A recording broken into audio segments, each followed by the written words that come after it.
और चलिए रुख करते हैं लोकसभा का, जहां इस वक्त प्रियंका गांधी वाड्रा संबोधित कर रही हैं। के लोगों को एक राजनीतिक और नैतिक आकांक्षा से जोड़ा,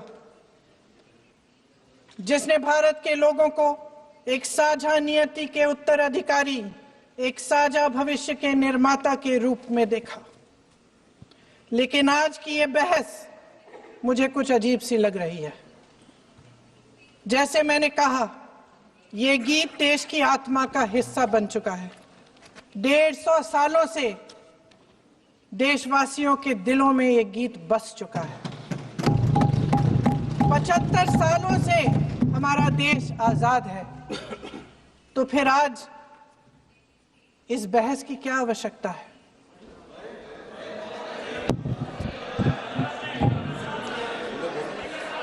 हमारा यहाँ मकसद क्या है? जनता से हमें दिया गया दायित्व, जनता का विश्वास, उनके प्रति हमारी जिम्मेदारी, हम किस तरह से इसका इस्तेमाल कर रहे हैं, हमें ये सोचना चाहिए। क्योंकि अब इस मोड़ पर हम इस सदन में अपने राष्ट्रगीत पर भी बहस करेंगे। आपने बहस मांगी है, आपने बहस मांगी है। आप तो इलेक्टोरल रिफॉर्म्स की बहस नहीं मांग रहे थे कि जब तक हम इस पर बहस नहीं करेंगे तब तक उस पर बहस नहीं होगी। इसकी वजह क्या है? इसकी वजह क्या है? हम आज यहाँ ये बहस क्यों कर रहे हैं? हमारा राष्ट्रगीत है, इस पर क्या बहस हो सकती है? हम ये बहस यहाँ आज 2 वजहों से कर रहे हैं। पहला कि बंगाल का चुनाव आ रहा है, हमारे प्रधानमंत्री अपनी भूमिका निभाना चाहते हैं उसमें। और दूसरी वजह ये है, ये मकसद है, पुरानी मकसद इनकी, अध्यक्ष महोदय, कि जिन्होंने स्वतंत्रता की लड़ाई लड़ी, जिन्होंने देश के लिए बड़ी बड़ी कुर्बानियां दी, उन पर सरकार नए आरोप लादने का मौका चाहती है।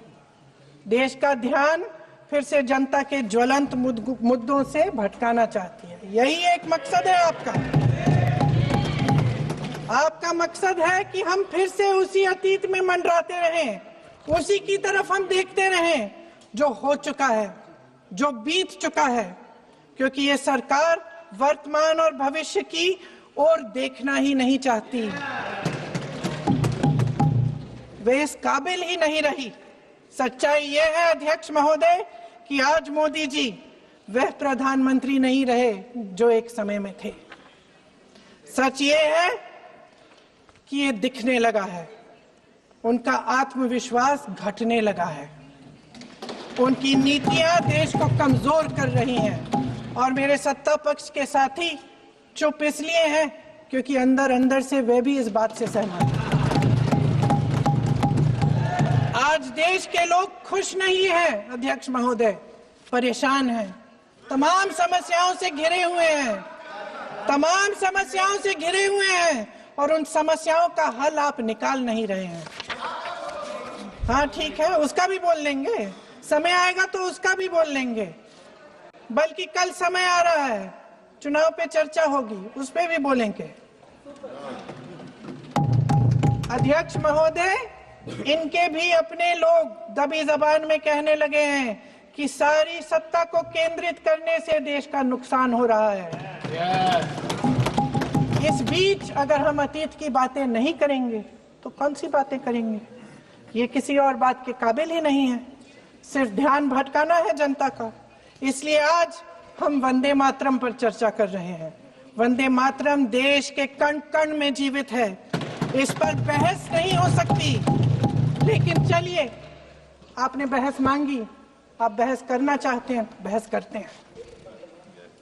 आज इस चर्चा को प्रधानमंत्री जी ने शुरू किया, उन्होंने भाषण दिया और इसको कहने में कोई झिझक नहीं है कि भाषण अच्छा देते हैं, थोड़ा सा लंबा, लेकिन भाषण अच्छा देते हैं। सिर्फ एक कमजोरी है, अगर आप इजाजत दे तो मैं बोलूं, एक कमजोरी है। हाँ, उसी पे बोल रहे हैं, वंदे मातरम पे बोलो आप। अब सर अब सर मैंने तारीफ कर ली तो थोड़ा आज और भी विषय बोलने वंदे मातरम का है तो हम वंदे मातरम पर ही रखें, ठीक रहेगा। सर ये वंदे मातरम पे ही है।